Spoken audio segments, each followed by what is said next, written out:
आप देख रहे हैं आईना फैसल शकील के साथ।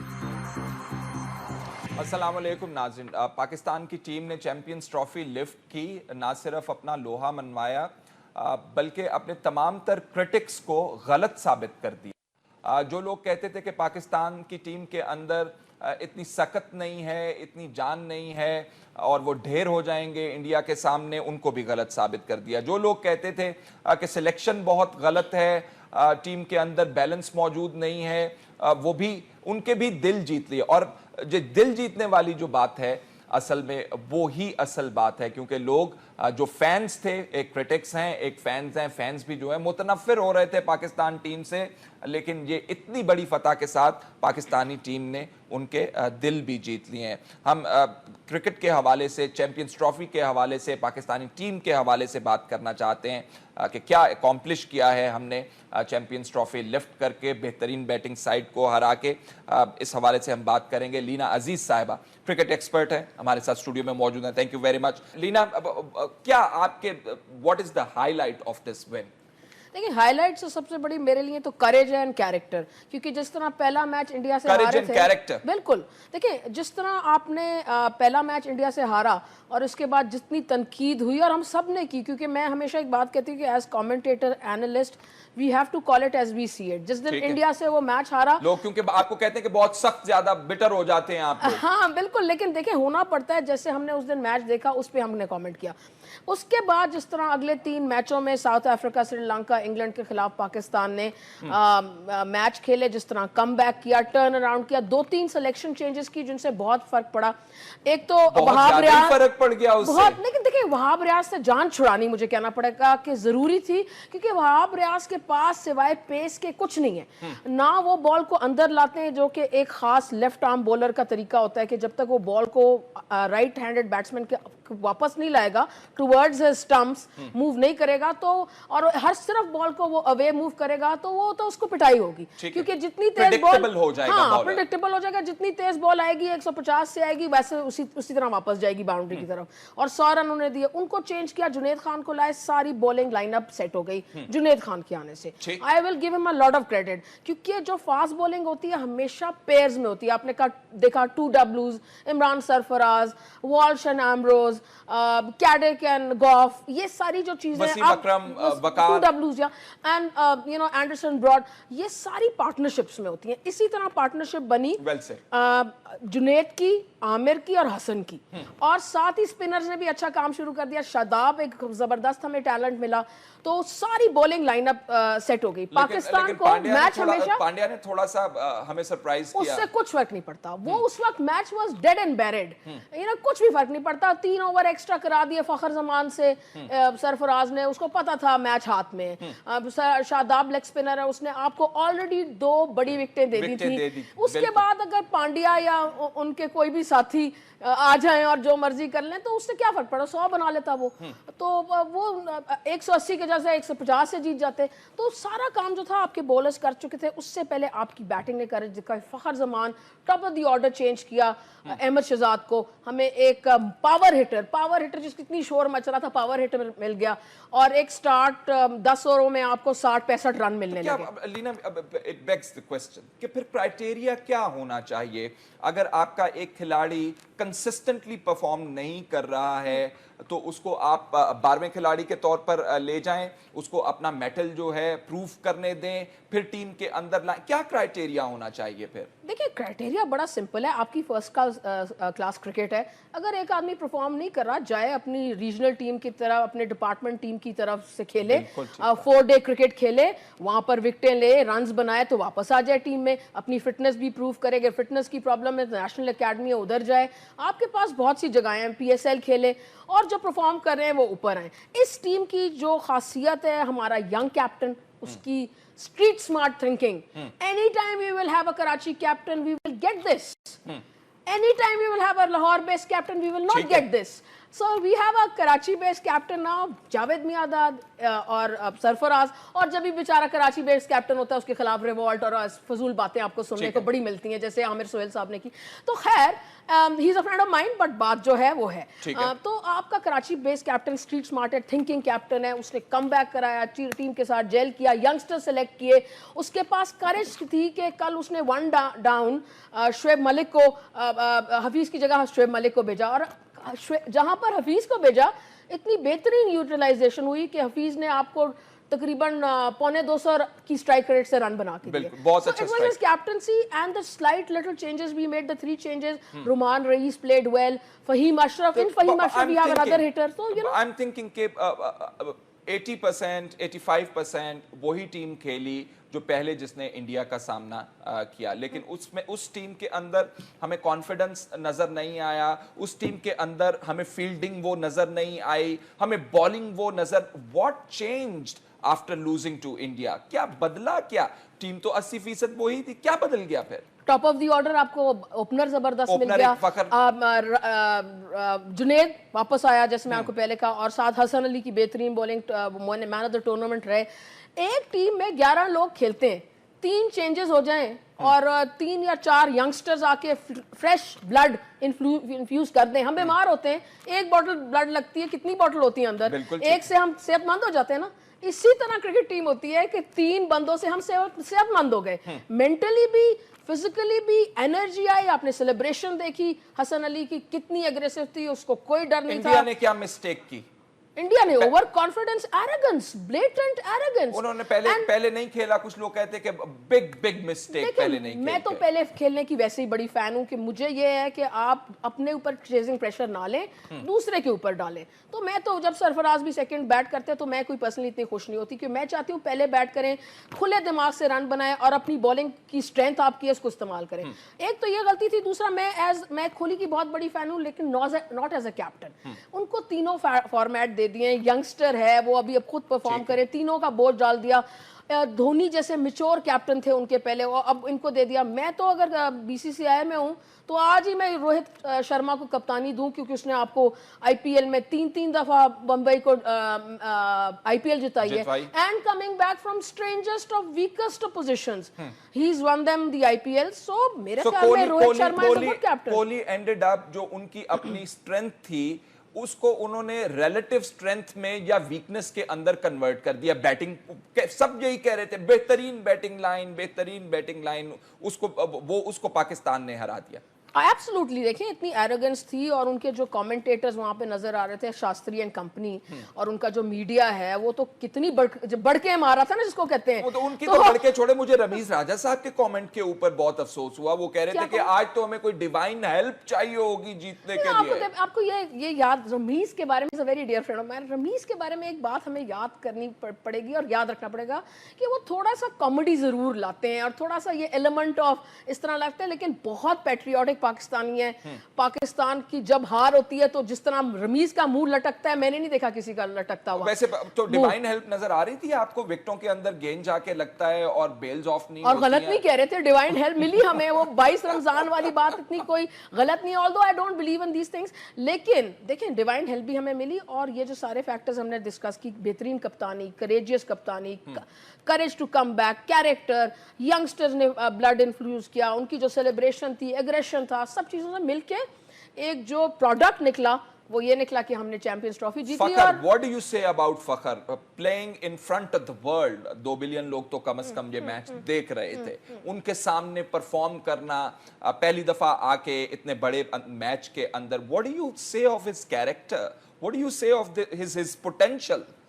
He's got a lot of courage. He can play fearless cricket, जो कि एक बहुत इंपॉर्टेंट एलिमेंट है जो हमारी टीम लैक करी थी। ऊपर आके जब अंदर सर्कल के अंदर फील्डर्स होते हैं, उनके पास करेज है, वो उनके ऊपर से शॉटें खेलते हैं, फिर उनके वो कट बहुत अच्छा खेलते हैं, कवर ड्राइव बड़ी अच्छी खेलते हैं, रूम बना के लेफ्ट साइड पे अच्छा खेल, तो उनके पास सारी शॉट्स हैं। स्पिन को बहुत अच्छा खेले, स्पिन को रूम बना के इम्प्रोवाइज करके बड़ा अच्छा खेलते हैं, पूरी विकेट अपनी दिखा के कट खेलते हैं, लेट कट खेलते हैं, तो सारी शॉट्स हैं, करेज है, यंगस्टर है, अपने आप को प्रूव करना चाहता है। He's got everything going for him, and people like Ahmed Shahzad and other guys who are playing slow और जो अभी तक embrace नहीं कर रहे मॉडर्न डे वनडे क्रिकेट को, वो इससे भी बहुत सीखेंगे और ये भी बड़ा फायदा होगा लेकिन उसको देख के। सीखेंगे तब जो अगर आप उन्हें उस प्रोसेस में डालेंगे जिसका आप जिक्र कर रही हैं कि उन्हें खिलाएं, नीचे खिलाएं, वो अपना मेटल प्रूफ करें और फिर ऊपर आए। तो फैसल उनको इस प्रोसेस में खुद ही जाना पड़ेगा। उनको पता है, वो 5-10 साल से क्रिकेट खेल रहे हैं, अंडर 19 रीजनल फर्स्ट क्लास हबीब बैंक से खेलते हैं। अहमद शहजाद, उनको पता है उन्हें हबीब बैंक से जाके खेलेंगे वापस, अभी PSL होगी वहां खेलेंगे, रीजनल कायदे आजम ट्रॉफी, पेट्रन्स ट्रॉफी, उनको पता है उन्होंने जाके वहां रन बनाने। ठीक है। अब टास्क इन लोगों के सामने सिंपल हो गया है, लेकिन एक चीज से मैं जो चाहती हूँ गुरेज करे पाकिस्तान के, वो वनडे क्रिकेट में और T20 में वो आबरियाज को ना वापस लाएं। बॉलिंग लाइनअप काफी सेटल्ड है इस बार। I agree with you on that. Mohammad Amir के हवाले से हम क्या कहेंगे? मुझे तो लगता है कि जिसने डिसाइड किया होगा कि मैन ऑफ द मैच फखर जमान है, उसने आमिर को भी बहुत माइन्यूटली देखा होगा, बहुत क्रिटिकली देखा होगा, क्योंकि कमर तोड़ने में इंडिया की, भारत की कमर तोड़ने में आमिर ने पिवटल रोल अदा किया। पुराने जमाने के आमिर नजर आए 2010 वाले। कल उन्होंने बॉल अंदर भी लाई, जो मैं आपको जिक्र कर रही थी कि वहाब नहीं ला सकते, आमिर अंदर लाते हैं। पेस ऊपर नजर आई उनकी, उन्होंने आगे बॉलिंग की, लेंथ जो बहुत मेरी नजर में सबसे, मैं एंडरसन लेंथ एक टर्म मैंने कॉइन की है जो बड़े लोग कॉपी करके मुझे यूज करते हैं, कोई बात नहीं, कर सकते हैं, इजाजत, लेकिन मैंने ये टर्म कॉइन की है कि Anderson length which is a length जो ड्राइविंग लेंथ आप इंग्लैंड में खिलाते हैं। आगे बॉल करते हैं ताकि बैट्समैन ड्राइव करे और एच करे, या इनसाइड एच करे, बोल्ड हो जाए, या अगर बीट हो और विकेटों के बीच में हो तो LBW हो जाए। बॉल तो, ऐसा जो बैट्समैन जिसे हर हालत में खेले और मुश्किल बॉल और फ्रंट फुट पे खेले, बैक फुट पे नहीं, फ्रंट फुट पे ड्राइव कराएं। तो वो उन्होंने किया। मुस्तकिल। और अब क्या आपका ख्याल है, जब 3 खिलाड़ी वो आउट कर गए, बेहतरीन खिलाड़ी इंडिया के, तो मैच उस वक्त डिसाइड हो गया 3 खिलाड़ियों के साथ? धवन की विकेट के साथ हो गया। वैसे 60% तो कोहली के साथ हो गया था, लेकिन धवन की विकेट से जिसके कहते हैं fate was sealed there and then. जब धवन आउट हो गए तो उसके बाद फिर युवराज रह गए। एक तो ये तो फैक्ट है कि उनको, Yuvraj is maybe a big hitter but not a big scorer. He could have been, and he's done wonders for the team. He's been man of the tournament in big tournaments. The point is कि धोनी और युवराज को कोई batting मिली ही नहीं इस tournament में। वो बिल्कुल match fitness और मैच प्रैक्टिस और hitting the ball in the centre in the middle of a game उनको नहीं मिला। रस्टी थे वो दोनों, बार नजर आया आपको? ओवर कॉन्फिडेंट थे इंडिया वाले। कोहली ने कहा कि ऐसी तो कोई बात नहीं थी, हम बड़ा मेरिट के ऊपर उनको ले रहे थे, लेकिन आपको लगा कि थोड़ा बहुत Pakistan over confidence definitely, because उनको ये शायद भूल गया। और मैं याद करा दूं आपको लोगों को भी कि 129 मैच हमने खेले, जिसमें से 73 मैच हमने जीते हैं और 52 उन्होंने। ये बात शायद वो भूल जाते हैं। और अभी जो लास्ट बायलैटरल सीरीज उन्होंने हमें बुलाई थी 4 साल पहले, जो वहां उनके डेन में जाके हमने इंडिया में खेली, वो भी हमने 2-1 जीती, जिसमें जुनेद ने छक्के छुड़ा दिए कोहली के। तो ये बातें इंडियंस आप लोग जरा याद रखा करें, जब बात कर रहे होते हैं ना, तो एरोगेंस में इतने ना ऊपर चले जाया करें, जरा दिमाग का भी इस्तेमाल किया करें। मैच से पहले इंडिया से मैसेजेस आ रहे थे जो सोशल मीडिया के ऊपर, रेटरिक तो मैं नहीं कहूंगा क्योंकि वो बहुत ही अजीबो गरीब बिलो द बेल्ट किस्म के रिमार्क्स वहां से आ रहे थे। एक्टर से जो जिनको हमने हीरो वर्शिप किया, जिनके गाने सुन के हम बड़े हुए, उनकी फिल्में देखते, ऋषि कपूर साहब, उनसे तो मैं बिल्कुल ऐसी एक्सपेक्टेशन नहीं थी मुझे। और गंगोली जो कि वैसे तो बड़ा पाकिस्तान का सपोर्ट कर रहे थे कि Aamir Sohail shouldn't have said that and he is a friend of mine, he shouldn't have spoken like that being a captain. पर साथ साथ उन्होंने ये भी कहा कि these boys are coming with no first class structure, no infrastructure। तो हम क्या खेतों से आ गए डायरेक्टली? क्या वो कायदे आजम ट्रॉफी और पेट्रन्स ट्रॉफी, PSL को भूल गए? मैं मानती हूँ कि वहां पर हमें जरूरत है उन पे काम करने की, और हमारा स्टैंडर्ड फर्स्ट क्लास का ऊपर करने की जरूरत है, फर्स्ट क्लास प्लेयर्स को पैसे देने की जरूरत है हमें पाकिस्तान में, जो कि बिल्कुल नहीं दिए जाते। लेकिन ये कहना कि हमारा कोई स्ट्रक्चर ही नहीं है और कुछ से भी हम पता नहीं कहाँ से आ गए हैं, वो गंगोली ने एक अंडर द ब्रेथ जिसको कहते हैं ना, एक आपको एक शॉट लगाने की कोशिश की थी यहाँ से, लेकिन कोई बड़ी शॉटें लगी उसके बाद। पर्सनली मैंने भी उनको ट्विटर पे बड़ी शॉट लगाई कि sir we didn't expect this from you, you are a decent man, इस तरह की बात नहीं करनी चाहिए। आई गेस मुंह की खानी पड़ी उन्हें, जो एरोगेंस उन्होंने शो की, बिल्कुल मुंह की खाई। लीना अजीज क्रिकेट एक्सपर्ट हैं, thank you very much for taking out time for us. नाज़रीन, जैसे हम कह रहे थे कि सिर्फ चैंपियंस ट्रॉफी नहीं लिफ्ट की है, अपना कॉन्फिडेंस लिफ्ट किया है, जो टीम बनी हुई है, टीम की एक अंदर जो सिनर्जी होती है वो डेवलप की है, तो I guess this team is got to go a very very long way. Bravo. हाँ, हम सब के दिल जीत लिए पाकिस्तान की टीम ने।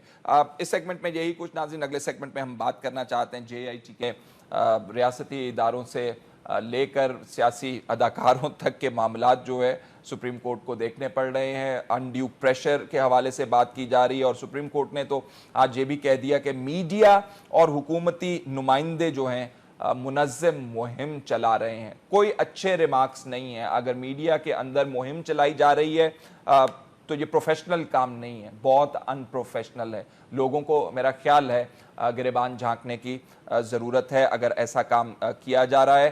हुकूमती नुमाइंदों के हवाले से मामला थोड़ा सा रस्साकशी का शिकार है। अटॉर्नी जनरल साहब से आज सुप्रीम कोर्ट जो है शिकायत के तौर पर कह रहा था कि हम तो सोच रहे थे कि आप कोई रास्ता सजेस्ट करेंगे कि किस तरह कार्रवाई की जा सकती है उन अनासिर के खिलाफ जो जॉइंट इन्वेस्टिगेशन टीम के राह में रोड़े अटका रहे हैं, लेकिन आप कुछ नहीं कर रहे हैं। मजीद हम जानना चाहते हैं इसके हवाले से। हमारे नुमाइंदे इस वक्त हमारे साथ मौजूद हैं। वसीम रजाक साहब, बैरिस्टर अली जफर साहब हमारे साथ इस वक्त इस्लामाबाद स्टूडियो में मौजूद हैं, साबिक सदर supreme court bar association. Waseem, आप मुझे सुन सकते हैं? हाँ जी। वसीम, हमें बताइएगा क्या मामलात आज सुप्रीम कोर्ट के अंदर डिस्कस हुए? जी, सुप्रीम कोर्ट के अंदर जब समाअत का आगाज हुआ तो शुरू में फवाद चौधरी की जानिब से एक एलिगेशन आया कि कुछ अखबारात में जो है खबरें कोट की जा रही हैं, जिस पर मोअज़्ज़ज़ बेंच ने कहा कि उसका हमें अंदाजा है।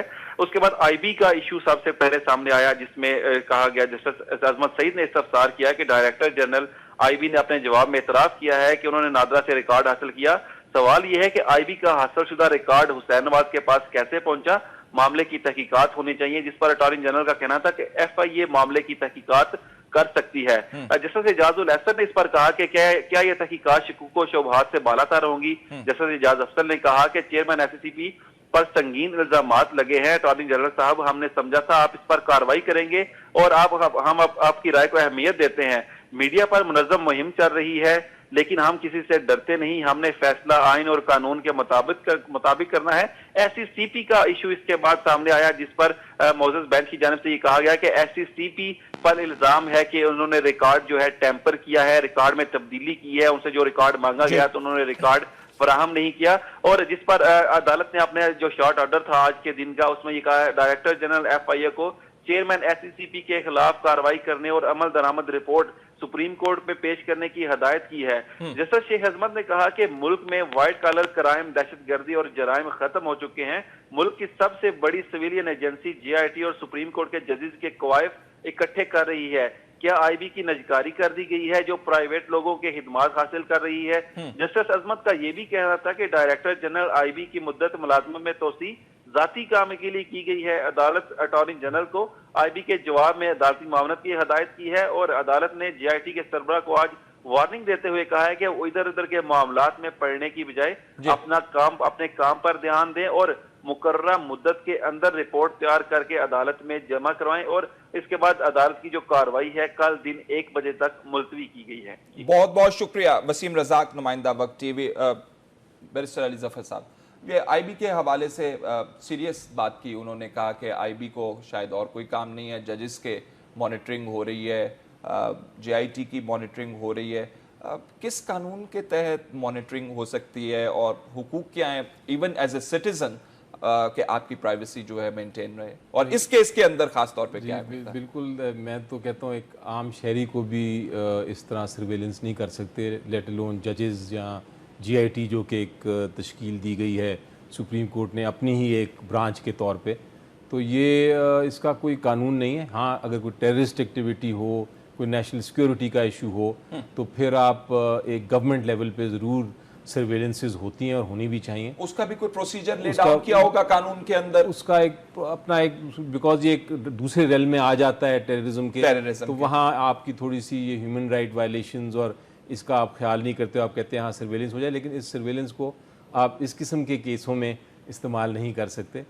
मैं तो इसको इस तरह देखता हूँ, अगर आप मुझे ये सारी जो बड़े दिनों से मैं देख रहा हूँ कि JIT के ख़िलाफ़ एक कैंपेन चल रही है, मैं ये भी देख रहा हूँ कि एक तरह सोशल मीडिया पे बहुत चीज़ें आ रही हैं कुछ पेपर्स भी बात कर रहे हैं इस पे, और जीआईटी ने भी एक बहुत ही अहम किस्म का डॉक्यूमेंट पेश किया है सुप्रीम कोर्ट में, जिसमें उन्होंने कहा है कि जी हमें बचाएं, हमारे ख़िलाफ़ ये बातें हो रही हैं, टेम्परिंग हो रही है, हमें अपना खदशा है, शो कॉज नोटिस मिल रहे सिक्योरिटी हैं, का खदशा है, रोड़े अटकाए जा रहे हैं काम के अंदर। ये एक बहुत सीरियस मामला है और मेरा ख्याल है इसकी टोटल जो जिम्मेदारी आती है इसको प्रोटेक्शन देने की, इसकी हिफाजत करने की जीआईटी की, वो सुप्रीम कोर्ट ऑफ पाकिस्तान पे आती है। तो अमली तौर पर भी आप देखें, वो इरफान मंगी साहब को नैब जो है नोटिस दे रही है बार बार, डिस्पाइट नोइंग के सुप्रीम कोर्ट ने उन्हें अपॉइंट किया हुआ कि जी अपॉइंटमेंट के वक्त आपका कोई शायद एक्सपीरियंस कम था और कुछ नहीं मिला उन्हें उनके खिलाफ।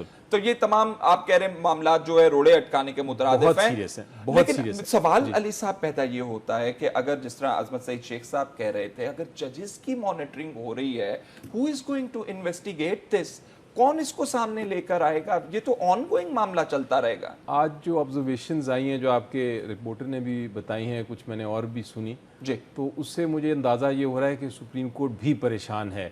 परेशान है, बिल्कुल परेशान है, क्योंकि ये जो एलिगेशंस हैं इस किस्म की कि उनकी तश्कील करदा जेआईटी के मेंबरान के ख़िलाफ़ एक तरह एक और स्पाई सिस्टम की तरह आईबी काम कर रही है। अगर ये बातें सही हैं तो परेशानी की बात तो यार यकीनी तौर पे जो उनकी ऑब्जर्वेशंस हैं वो उसी परेशानी को जाहिर करती हैं, और इसीलिए मेरा ख्याल है सुप्रीम कोर्ट ने अटॉर्नी जनरल साहब को आके कहा है कि आप जो कि प्रिंसिपल ऑफिसर हैं, हाईएस्ट ऑफिसर जो अटॉर्नी जनरल साहब हैं वकीलों में, आपकी हमें मुशावरत चाहिए और आपकी मदद चाहिए, ताकि आप इसको, ये जो कुछ कैंपेन चल रही है, जिस तरह ये कार्रवाइयाँ चल रही हैं, जो हर्डल्स यहाँ रोड़े अटकाए जा रहे हैं, उसको सॉल्व किया जाए एक रीजनेबल तरीके से।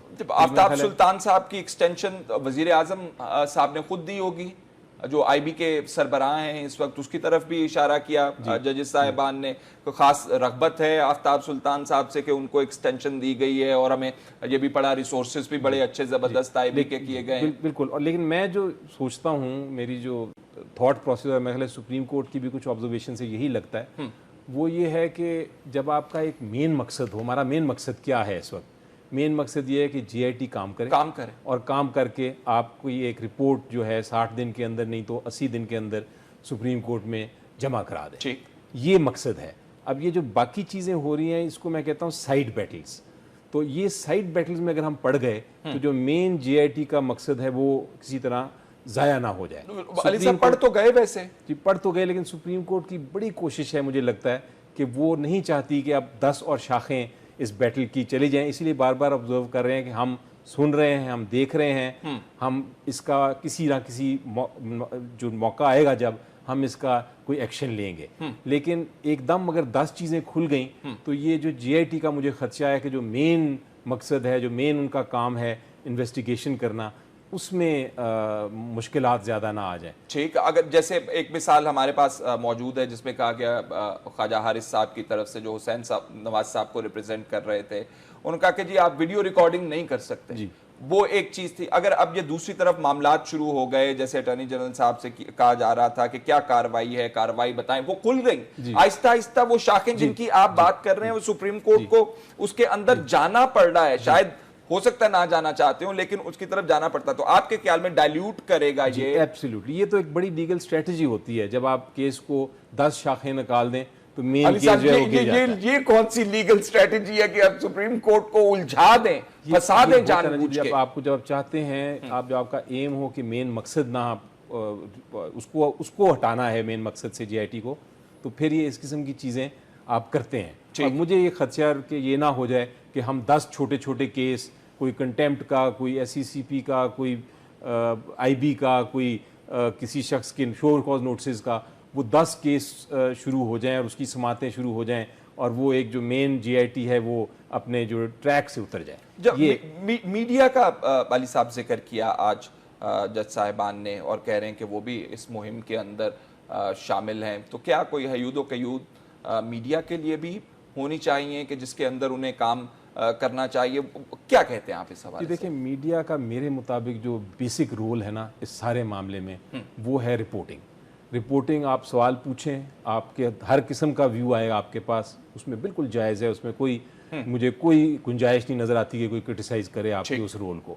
आप मेरे से पूछें, आप 10 और लोगों को बुलाएं, हर व्यू पॉइंट लेके, अगर कोई जीआईटी गलत काम कर रही है आप उसको पॉइंट आउट करें, अगर सुप्रीम कोर्ट किसी तरफ गलत तरफ जा रही हो या कोई डिसीजन ऐसी हो जिसको आप कंट्रोवर्शियल कहें, आप उसके बारे में डिस्कस करें। लेकिन आप जानबूझ के, कोई मीडिया को इजाज़त नहीं है इस किस्म के मामले में जहाँ करप्शन की तक हम तह तक पहुँच रहे हैं, किसी मीडिया को मेरे मुताबिक कोई इजाज़त नहीं है कि वो जानबूझ के एक स्ट्रेटजी के तहत डिट्रैक्ट करे। तो अब मैं किसी का नाम नहीं लेना चाहता, ना मैं कोई बात करता हूँ कि कौन क्या कर रहा है, लेकिन सुप्रीम कोर्ट की आज जो ऑब्जर्वेशन थी वो इसी तरफ इशारा था। ठीक है कि जी मीडिया आप रिपोर्ट करें, आपको हर तरह की रिपोर्टिंग की इजाज़त है, डिबेट की भी इजाज़त है, ताकि उससे बेहतरी की तरफ ही बढ़ेंगे। आपका काम है शीशा दिखाना, आपने हमें शीशा दिखाना है, आपने सोसाइटी को दिखाना है, आपने कोर्ट्स को भी दिखाना है, आपने जीआईटी को भी दिखाना है, आपने हर पोलिटिकल पार्टी को भी दिखाना है। लेकिन वो शीशे का ये मतलब नहीं है कि आप शीशे को डिस्टॉर्ट करते रहे। लेकिन यहाँ पे आपके ख्याल में क्या कोई प्रैक्टिकल डिफिकल्टी सुप्रीम कोर्ट की राह में होगी कि मीडिया के हवाले से वो केस टेकअप करें, वो कहें कि ये हुआ आपने ये किया? मुश्किल होता है मीडिया के हवाले से, बहुत लैटिट्यूड मेरा ख्याल है दिया जाता है। देखिए आर्टिकल 19 इतना वाइड स्कोप है उसका। आर्टिकल 19 जो कॉन्स्टिट्यूशन का है वो है freedom of press, freedom of information, article 19A। ये सारे ऐसे वाइड स्कोप के हैं कि उसमें सुप्रीम कोर्ट का काम उसको आगे बढ़ाना है, इस राइट को करटेल करना नहीं है। तो इसलिए सुप्रीम कोर्ट आप देखेंगे कभी भी मीडिया के इश्यूज़ में इस तरह नहीं आता, और मेरे ख्याल के मुताबिक जीआईटी के केस में तो बिल्कुल नहीं आना चाहिए, बिकॉज वो फिर एक और जिसको मैं कहता हूँ एक और स्ट्रीट में लड़ाई शुरू हो जाएगी, एक और दरवाजा खुल जाएगा तो जिसके अंदर कंट्रोवर्सी बहुत ज्यादा। हम अभी थोड़ी देर बर्दाश्त करें, तहम्मुल से, टॉलरेंस से, इस सारे मामले को 60 दिन में या 80 दिन अगर हो जाते हैं तो उसमें आप निपटा दें और रिपोर्ट ले लें। उसे अगर अब जीआईटी महसूस करे, पहले वैसे जज साहिबान ये कह चुके हैं कि आपको एक्स्ट्रा टाइम नहीं दिया जाएगा, क्या ग्राउंड्स हो सकते हैं जीआईटी के लिए कि मजीद टाइम मिल जाए उन्हें? देखिए मुझे लगता है, मेरा अंदाज़ा है, गलत भी हो सकता हूँ, लेकिन अंदाज़ा ये है कि टाइम और चाहिए होगा। और उसकी वजह ये है कि अभी तो लोकल पाकिस्तान में जो इन्वेस्टिगेशन है वो काफ़ी हद तक कंप्लीट हो गई है, लेकिन अभी उसमें भी काफ़ी गुंजाइश है आगे चलने की। ठीक, अभी जो बाहर है लंदन और पनामा की जो इन्वेस्टिगेशन है, जो मेरा ख्याल है जीआईटी को करनी पड़ेगी एट सम स्टेज, उसको अभी तक उन्होंने नहीं छुआ। तो वो आपके ख्याल में वो क्या इन्वेस्टिगेशन है लंदन में और पनामा में? देखिए जी, पनामा में तो बड़ी क्लियर इन्वेस्टिगेशन है, जिस तरह ब्राज़ील ने भी किया है पनामा के साथ, कि जो कंपनियां थीं नेस्कॉल, उनकी जो ओनरशिप के डॉक्यूमेंट्स हैं और कब ओनरशिप चेंज हुई, कब तब्दील हुई, उसकी शेयर होल्डिंग किस तरह थी, उसके ट्रस्टीज़ कौन थे, वो सारे डॉक्यूमेंट्स पनामा गवर्नमेंट के पास ही हैं। सो वो वहाँ से इनको किसी तरह लाने होंगे अंडर द कन्वेंशन। इसी तरह इंग्लैंड में आपने देखना, वो क्या कन्वेंशन है? पाकिस्तान सिग्नेटरी है? पाकिस्तान और पनामा दोनों सिग्नेटरी हैं, और वो बड़ी सिंपल वर्ड्स में बताता हूँ। वो ये है कि अगर कोई करप्शन का इल्ज़ाम हो तो फिर दोनों हुकूमतों की इंस्टीट्यूशंस जो हैं वो एक दूसरे की मदद करेंगी इन्वेस्टिगेशन में। अगर किसी को चाहिए वो कोई डॉक्यूमेंट्स या इन्फॉर्मेशन, तो वो वहाँ जाके तो डॉक्यूमेंट्स हासिल कर सकते हैं। ठीक है। और लंदन में क्या इन्वेस्टिगेशन? लंदन में तो जहाँ अपार्टमेंट्स हैं वहाँ के रिकॉर्ड्स होंगे, आपके टैक्स के रिकॉर्ड्स होंगे, वहाँ जो काउंसिल टैक्सेस देते हैं वो होगा, जो यूटिलिटी बिल्स हैं वो सारे उधर होंगे, जो बैंक अकाउंट्स हैं वो सारे उधर होंगे। तो ये थोड़ी सी इन्वेस्टिगेशन मुझे अंदाजा है कि करनी पड़ेगी। उसमें आपको कोई हर्डल नजर आता है कि अगर लंदन के फ्लैट्स का रिकॉर्ड जो है बरतानिया के किसी हुकूमती अदारे से दरकार है, वही कन्वेंशन आपके मदद करेगी। जो यूएन के तहत 2-3 कन्वेंशंस बनी हुई है, उसका इंग्लैंड भी सिग्नेटरी है, पाकिस्तान भी सिग्नेटरी है, और पाकिस्तान ने भी, मुझे पता है क्योंकि मैं खुद उन केसों में इन्वॉल्व था, पाकिस्तान ने भी मदद की है जब बरतानिया की हुकूमत ने करप्शन के मामले में या कोई इन्फॉर्मेशन मांगी है हमसे, तो हमने दिया। तो मुझे यकीन है कि जो इन्फॉर्मेशन जीआईटी मांगेगी वहाँ से वो भी उसकी भी मदद ज़रूर करेगी बरतानी हुकूमत। I hope so. अली साहब बहुत बहुत शुक्रिया। बैरिस्टर अली जफर साहब, साबिक सदर सुप्रीम कोर्ट बार एसोसिएशन, हमसे गुफ्तगू कर रहे थे। नाज़रीन, अगले सेगमेंट में हम बात करना चाह रहे हैं इनामुर रहमान सहरी साहब के हवाले से, जो बहुत इंकशाफात कर रहे हैं। आज जो उनके हवाले से खबरें आई हैं, उन्होंने खुद भी नैब के एनआरओ के कानून के तहत रिलीफ लिया हुआ है, और अगर उन्होंने खुद रिलीफ लिया हुआ है तो वो जो इशारे कर रहे हैं रहमान मलिक साहब के साथ इन्वेस्टिगेशन करके, उसके बाद खुश आमदीद नाजरीन। इनामुर रहमान सहरी साहब साबिक डेप्यूटी डायरेक्टर FIA इस वक्त हमारे साथ टेलीफोन लाइन पर मौजूद हैं। आपने हालिया दिनों में इनके इंटरव्यूज सुने होंगे जिसमें ये कह रहे हैं कि पनामा की इन्वेस्टिगेशन के अंदर जो सबसे मजबूत कड़ी है वो हुदैबिया पेपर मिल्स के हवाले से, मनी लॉन्ड्रिंग के हवाले से है, जिनकी ये तफ्तीश कर चुके हैं। इनामुर रहमान सहरी साहब के इस दावे के साथ ही प्रेस के अंदर इनके हवाले से भी खुद स्टेटमेंट्स आना शुरू हो गई हैं। वो क्या स्टेटमेंट्स हैं, क्या कहा जा रहा है, वो भी जानते हैं। इनामुर रहमान सहरी साहब अस्सलाम वालेकुम, मुझे सुन सकते हैं? जी जी जी, आवाज आ रही है। इनाम साहब, आप क्या समझते हैं, बड़े इंपॉर्टेंट आप क्लेम्स कर रहे हैं और दूसरी तरफ आपको कहा जा रहा है कि आपने NRO के तहत रिलीफ लिया, आपके खिलाफ केस था, आप चले गए बाहर, आपके रेड वारंट्स इशू हो गए, ये तमाम रिपोर्ट्स, क्या कहते हैं आप इनके हवाले से? कुछ नहीं, मैंने क्या कहना है, बस आप जो रिपोर्ट देख रहे हैं आप उनका एनालिसिस कीजिए। इसलिए कि NRO के तहत जो भी रिलीफ मिला था वो सिर्फ मेरे को नहीं, वो सब जिन्होंने भी लिया था उस वक्त वो लिया था, तो मुझे उसकी भी खबर नहीं खैर, क्योंकि वो मैं मैनचेस्टर में था तो बाद में हुआ। वो जो रेड वारंट का आप जिक्र कर रहे हैं वो भी जब मैं बाहर था तो आपने रेड वारंट निकाल दिए, लेकिन अगर आप मुझे वो देख सकते हैं उस पे स्काइप पे या अदरवाइज, तो मैं फिर आपको दे देता कि मैं तो वो बदकिस्मत ऑब्लिक खुशकिस्मत आदमी हूँ कि आपने मुझे रेफर किया वहां पे। तो मैं पाकिस्तान का वाहिद ऑफिसर हूँ जिसकी तफ्तीश इंटरपोल वालों ने की,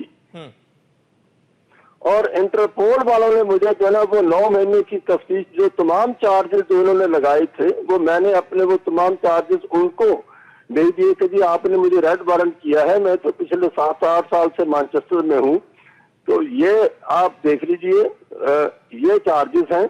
अगर आप उसको मेंटेन करना चाहें तो रेड वारंट चलता रहे। मैं तो इधर ओपन हूँ, बल्कि उस वक्त यहाँ का एक लोकल DM डिजिटल एक टीवी था, उसके ऊपर मैं 2005 से लगातार आ रहा था। ये जो आप रेड वारंट की बात कर रहे हैं ये 2007 की है।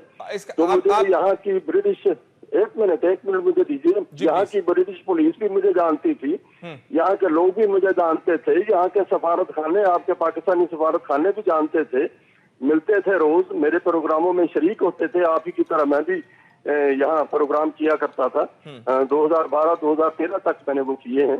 तो उसके बाद फिर उन्होंने उसकी 9 महीने तफ्तीश की है मेरे चार्जेस की जो इन्होंने मुझ पे लगाए थे, और बाद में अल्हम्दुलिल्लाह मेरे पास वो उनकी इंटीमेशन मौजूद है कि जनाब हमने आपका रेड वारंट भी खत्म कर दिया और हमने आपके चार्जेस जो है ना वो देख लिए हैं और आपके रेड वारंट खत्म है। आप जो ज्यादा और मेरे, ठीक है, इट मेक्स सेंस। आप जो कह रहे हैं रेड वारंट्स ड्रॉप कर दिए गए आपके दिए हुए गए शवाहिद की वजह से, इट मेक्स सेंस, लेकिन NRO वाले मामले के ऊपर हमें बताइए क्या डिफेंस है? NRO के अंदर रिलीफ लेना ऐसे ही है जैसे सियासतदान रिलीफ लेते हैं, और उस रिलीफ के बारे में हम जो बात करते हैं अभी तक वो आपको भी मालूम है, हमें भी मालूम है कि वो दागदार है। NRO जो है वो एक सियासी मुफाहमत का नतीजा था जिसके नतीजे में बहुत सारे कातिलों को भी छोड़ा गया, करप्ट लोगों को भी छोड़ा गया, और कानून में हम उसको ठीक नहीं गर्दानते। आप क्या कहते हैं? मैंने क्या कहना, बस आपने जो आप महसूस करते हैं ये हर आदमी का नुक्ता नजर अलग से है, एक बात। और दूसरी वो जो पहली बात आपने कही थी कि जी वो NRO वाले नहीं मानते, ऐन मुमकिन है कि इंटरपोल वालों ने उनको इंटीमेशन भेजी हो या नहीं भेजी हो। मैं इस किस्से को कभी कभी इन मामला को मैं दरखुर इतना समझा ही नहीं। ये अपने तौर पे चलते रहे, NRO भी चलता रहा, इनके केसेस भी चलते रहे, रेड वारंट भी चलते रहे। मुझे उनका लेटर मुझे आ गया, वो मेरे पास रिकॉर्ड में है। मैंने तो उनको नैब वालों को नहीं भेजा था, because I was not concern about it. उन्होंने आपस में राब्ता करके भेजा होगा तो वो उनकी डोमेन है, उसमें मैं क्या कह सकता हूँ। आप कह रहे हैं कि आप अपना केस NRO में नहीं लेकर गए? नहीं, NRO की मुझे नोटिफिकेशन मेरे पास है मौजूद। NRO में उन्होंने बाद में जो वहां पे फोर्सेस थी उन्होंने बाकायदा जैसे बाकी लोगों को रिलीफ दिया उसी तरह मुझे रिलीफ दिया। उसमें कोई नई बात नहीं हुई, अदालत की तरफ से रिलीफ हुआ। बिल्कुल नई बात नहीं है। और जिस तरह सैकड़ों लोगों ने रिलीफ लिया, आपने भी रिलीफ लिया, हम जानना ये चाहते हैं कि क्यों आपने एक ऐसे कानून के तहत रिलीफ लिया जो खुद कंट्रोवर्शियल था, जो खुद एक सियासी मुफाहमत का नतीजा करार दिया जा रहा था और वो कोई अच्छी मुफाहमत का नतीजा करार नहीं दिया जा रहा था। अगर आपके केस मजबूत था, आप कहते उन्हें कि चलाइए मौसूफ साहब, आप जनाब अपना केस, मैं लड़ूंगा आम अदालतों के अंदर। आपके पास अपील का हक भी था, आपके पास हाई कोर्ट भी मौजूद था, आपके पास सुप्रीम कोर्ट भी मौजूद था। आपने मुनासिब समझा कि एनआरओ में हम अपना केस करके जल्दी से फैसला करवा लें। नहीं, ये आपकी उसमें आप उसकी बैकग्राउंड ही नहीं समझ रहे कि मैं 2001 में यहाँ पे चला आया, उसके बाद मैं पाकिस्तान के अपने इन मामला से मैं बिल्कुल, मुझे कोई दिलचस्पी ही नहीं रही। I was not interested in going back to the high court, the supreme court. मुझे क्या जरूरत थी, मैं इंग्लैंड में बैठा हूँ, यहाँ का नेशनल हूँ, इन्होंने मुझे नेशनलिटी दी है, मुझे इज्जत दी है, मुझे अभी भी यहाँ पे मेरी उतनी ही रिस्पेक्ट है अल्हम्दुलिल्लाह जितनी आप पाकिस्तान वाले कुछ लोग करते हैं। आप लोग नहीं करेंगे तो उससे कोई फर्क नहीं पड़ता। आई was not bothered about it कि मैं जाके अदालतों के दरवाजे खटखटाऊं कि जी मुझे ये रिलीफ दे, मुझे ये दे, मैं मजलूम हूँ। मैं मजलूम नहीं हूँ। मेरे साथ जो हुआ वो मेरी कोई गलती, कोई अल्लाह ताला को जो ना वो नहीं पसंद आई, वो और बात है। लेकिन इसमें मुझे शर्मिंदगी कोई नहीं है, चूंकि मैंने अपना काम दयानतदारी के साथ किया और अभी उसी की बुनियाद पे तो आप मुझसे राब्ता रखे हुए हैं। आप ये जो बात कर रहे हैं वो उसी बुनियाद पे कर रहे हैं ना कि मेरे पास कुछ है, और मैं अगर बोल रहा हूँ तो इसका मतलब ये है कि उनमें जान है। बाकी ये सारे आपके प्रोपेगेंडे जो हैं वो आप करते रहिए। अब ये आपकी खुशी है, मुझे इससे कोई फर्क नहीं पड़ता। मैं तो पहले भी इंग्लैंड में बैठा था, अभी भी इंग्लैंड में बैठा हूँ, आपसे बात कर रहा हूँ भाई। अब हम देखिए, जब एनआरओ की बात करते हैं तो हम उसको मुस्बत नहीं जानते हैं। जिन लोगों ने उसके तहत रिलीफ लिया है, हमें पता है उनके मुकदमात कमजोर थे, उन्होंने इसलिए उसके तहत रिलीफ लिया। हमने इसको क्रिटिसाइज किया, सुप्रीम कोर्ट के चीफ जस्टिस साहब ने इसको टेकअप किया और कहा कि यह बहुत बुरा कानून है और तमाम के तमाम मुकदमात वापस खोले जाएं, जो रिलीफ दिया गया है वो वापस लिया जाए। नहीं हुआ। हम जानना ये चाह रहे थे, आप कह रहे हैं कि मैं वहां पे मौजूद नहीं था, तो केस तो आपका कोई लेकर गया ना एनआरओ के कानून के तहत? वहाँ मेरी बात सुनिए, वहाँ पे बहुत सारे मेरे जो जिसे कहने वेल विशर भी हैं। सारे आप की तरह वहाँ पे क्रिटिकल एनालिसिस ही सिर्फ देखने वाले नहीं हैं, मेरे वेल विशर भी वहीं पे हैं। एक बात और, मुझसे तो आप ये सवाल कर रहे हैं कि आपने वो जो कराची में आपका 3000 आदमी एनआरओ में एक मीटिंग में, आपने सिर्फ एक मीटिंग एडमिनिस्ट्रेटिव मीटिंग हुई है वहाँ के, उसमें सिंध गवर्नमेंट की, और उसमें उन्होंने मुशर्रफ साहब ने एमक्यूएम वालों को रिलीफ दिया। अब मेरी बात मुकम्मल होने दीजिए। मुशर्रफ साहब ने एमक्यूएम वालों को रिलीफ दिया, बहुत बुरा किया। मुशर्रफ साहब के दिल के अंदर एमक्यूएम वालों के लिए नरम गोशा था, बहुत गलत किया मुशर्रफ साहब ने। टोटली एनआरओ बेसलेस था, एनआरओ करना ही नहीं चाहिए था, इस कौम के साथ धोखा किया गया। उसमें मेरा किस्सा नहीं है। नहीं, अब हम जो नुक्ता उठाना इनामुर रहमान सहरी साहब हमारे साथ मौजूद थे, लाइन ड्रॉप हो गई, लंदन मैनचेस्टर से बात कर रहे थे। अब नाज़रीन, इन्होंने जो इल्ज़ामात लगाए हैं वो अपनी जगह मौजूद हैं। इन्होंने कहा कि हुदैबिया पेपर मिल्स और हुदैबिया इंजीनियरिंग की ट्रेल जो है वो इनके पास मौजूद है, अपने पास इन्होंने रखी हुई थी। अब ये सामने आ रहे हैं, बतौर गवाह भी पेश होना चाह रहे हैं ये पनामा की इन्वेस्टिगेशन के, लेकिन जो इनके ऊपर अपने इल्ज़ामात लगे उनका वो जवाब देते हुए हमें कह रहे थे कि आप हमारे खिलाफ प्रोपोगंडा कर रहे हैं। आपने इनके इल्ज़ामात सुन लिए, इनके पास होगी ट्रेल, इनके पास मोटरवे के हवाले से भी किकबैक्स का सबूत होगा इनके पास। अब ये शरीफ खानदान के हवाले से ये कह रहे हैं कि शहबाज शरीफ साहब हुदैबिया पेपर मिल्स के अंदर मुलव्विस हैं, हुसैन नवाज साहब जो हैं वो अकाउंट्स मैनेज करते रहे हैं, और लोगों के नाम ले रहे हैं जो जेआईटी के अंदर, जावेद कयानी साहब का नाम ले रहे हैं जो जेआईटी के अंदर जिनको इन्वेस्टिगेट भी किया गया है। भले आप करते रहें, बिल्कुल उनको पकड़ें। हम भी आपको बता रहे हैं कि ये सब कुछ कहते रहे हैं और कह रहे हैं कि इनके पास पेपर्स भी मौजूद हैं, बिल्कुल ये दें। लेकिन सवाल जो जब इनके हवाले से किया जा रहा है तो वो उसको जस्टिफाई कर रहे हैं और कह रहे हैं कि आप क्रिटिकली कर रहे हैं या आप प्रोपोगेंडा कर रहे हैं। हम प्रोपोगेंडा नहीं कर रहे, हम लेजिटिमेट क्वेश्चंस उठा रहे हैं जो इस वक्त आपके सामने मौजूद हैं। इनका बयान भी आपके साथ मौजूद है, आप बेहतर फैसला कर सकते हैं। आपने प्रोग्राम जाना। एक बात ज़रूर आपसे और करना चाहते हैं, इनामुर रहमान सहरी साहब ने 1993 से 95 तक ये इन्वेस्टिगेशन की और एक सियासी हुकूमत के मातहत की पीपल्स पार्टी की हुकूमत थी, उसके तहत ये इन्वेस्टिगेशन होती रही है। और हुदैबिया पेपर मिल्स के हवाले से रहमान मलिक साहब ने जो इन्वेस्टिगेशन कर रखी है बहुत ही क्रिटिकल है। हम डाउट्स उसमें क्रिएट नहीं कर रहे, हम इसहाक डार साहब के रोल को भी रूल आउट नहीं कर रहे, क्योंकि हम नहीं कर सकते। वो करना है तो JIT ने वो रूल आउट करना है, हमने रूल आउट उसको नहीं करना है। उसमें कहा जा रहा है काजी फैमिली को लंदन में इस्तेमाल किया गया, जहां पे इसहाक डार साहब खुद रहा करते थे और उनकी रिश्तेदारी पे निस्बत भी है। इनामुर रहमान सहरी साहब, आप मुझे सुन सकते हैं? जी, अब सुन सकता हूँ। अच्छा, माफ कीजिएगा कि वो जब दूसरी लाइन आती है, दूसरी कोई कॉल आती है तो इंटरप्ट हो जाती है, तो उसमें आई एम विद यू, अब डोंट वरी, जब तक आपकी तसल्ली नहीं होती I will stay with you. ठीक है, अब उस मामले के ऊपर आप कह रहे हैं कि आपने नहीं किया, आपके वेल विशर्स ने आपका केस NRO के तहत कर दिया, एम आई करेक्ट? जी जी जी जी। तो उसमें आपने सिग्नेचर्स तो किए होंगे ना डॉक्यूमेंट्स के ऊपर? अगर आपके किसी वेल विशर ने भी किया तो आपने आपको पावर ऑफ अटर्नी दिया होगा। मेरी बात फैसल भाई, आप ये तफ्तीश तो ना कीजिए ना, आप मुझसे सिर्फ सवाल कीजिए। आप तो अगर आप अपनी तफ्तीश बयान करेंगे तो फिर मेरे जवाब का जवाब नहीं रह जाता। मेरा केस पहले ही अदालत में पड़ा हुआ था, तो उसमें मुझे दरख्वास्त देने की जरूरत ही नहीं थी, वो केस पहले ही उसी अदालत में था। अब देखिए, ये फिर जो नरेशन है एक्चुअल फैक्ट्स की, वो फिर गड़बड़ हो जाती है। अदालत तो आपका केस NRO के तहत नहीं चलाएगी। मुझे अब मैं यहाँ पे बैठा हूँ, मैं वहाँ के सिस्टम को अब उस हिसाब में जो है वो फॉलो नहीं कर रहा, ना मैं इंटरेस्टेड हूँ। बड़ी सीधी सी बात है, आप भले से वहाँ मुझे हैंग करने का ऑर्डर कर दीजिए, उससे क्या फर्क पड़ता है? I can not do that, I can only post questions. Inamur Rahman सहरी साहब, मैं सिर्फ सवालात कर सकता हूँ आपसे।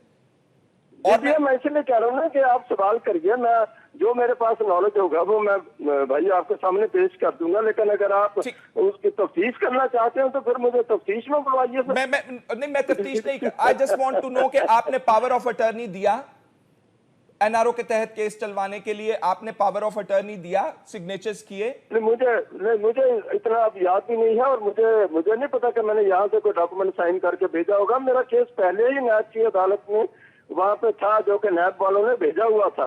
तो उसमें क्या करने की जरूरत है? वहाँ पे किसी वेल विशर ने उन्होंने अगर वहाँ पे मूव कर दिया होगा कि जनाब जी NRO में आपके पास ये केस है अंदर पड़ा होगा किसी, वो उस वेल विशर का नाम आपको मालूम है कि वो भी मालूम नहीं?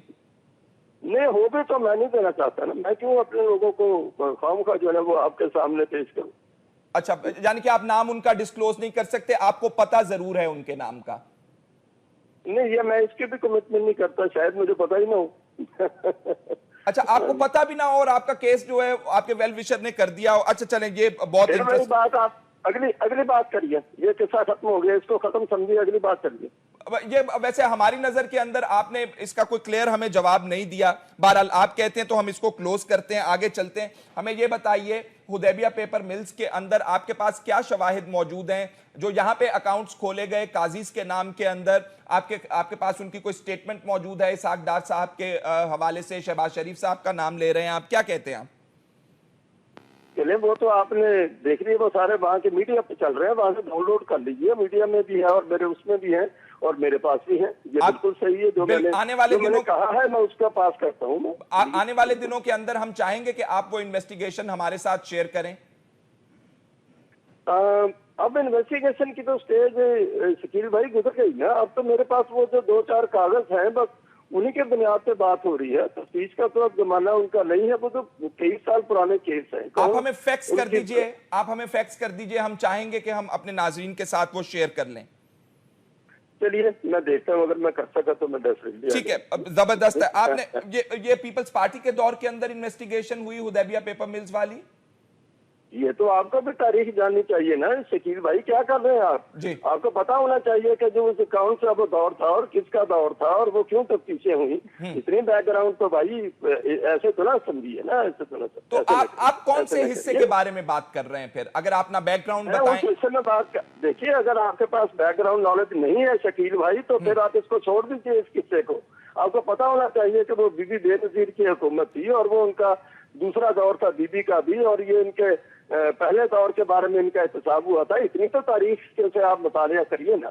फिर उसके बाद सवाल कीजिए हमसे। अब आपकी मैं माजरत चाहता हूं, आपकी एब्सेंस में ये मैं फैक्ट्स नरेट कर चुका हूं अपने सामईन के लिए। ये सवाल सिर्फ स्पेसिफिकली जब लाइन ड्रॉप हुई तो मैंने ये नरेट कर दिए थे। मैं स्पेसिफिकली सिर्फ आपसे सवाल कर रहा था कि रहमान मलिक साहब मौजूद थे उस वक्त, पीपल्स पार्टी का दौर था जब ये आप इन्वेस्टिगेट कर रहे थे?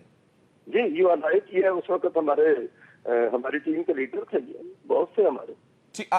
और वही इन्वेस्टिगेशन हुदैबिया पेपर मिल्स की जो है जो रहमान मलिक साहब से मंसूब की जाती है, आप भी उस टीम का हिस्सा थे?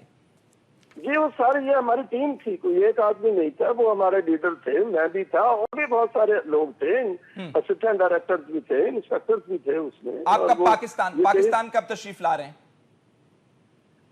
मुझे तो कोई आने का शौक नहीं, मैं तो फ्रैंकली मुझे जरूरत नहीं है ना, मैं इस उम्र के हिस्से में सफर करना चाहता हूँ।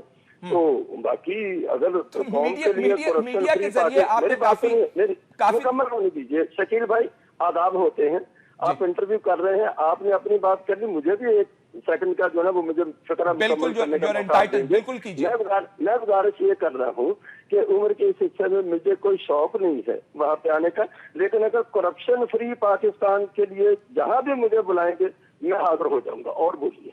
इनामुर रहमान सहरी साहब, हम चाहेंगे कि आप इन्वेस्टिगेशन वाले डॉक्यूमेंट जरूर हमसे शेयर करें ताकि हम दोबारा आपसे उसके हवाले से बात कर सकें। आपका प्रोग्राम का वक्त खत्म हुआ जा रहा है, बहुत बहुत शुक्रिया आपका।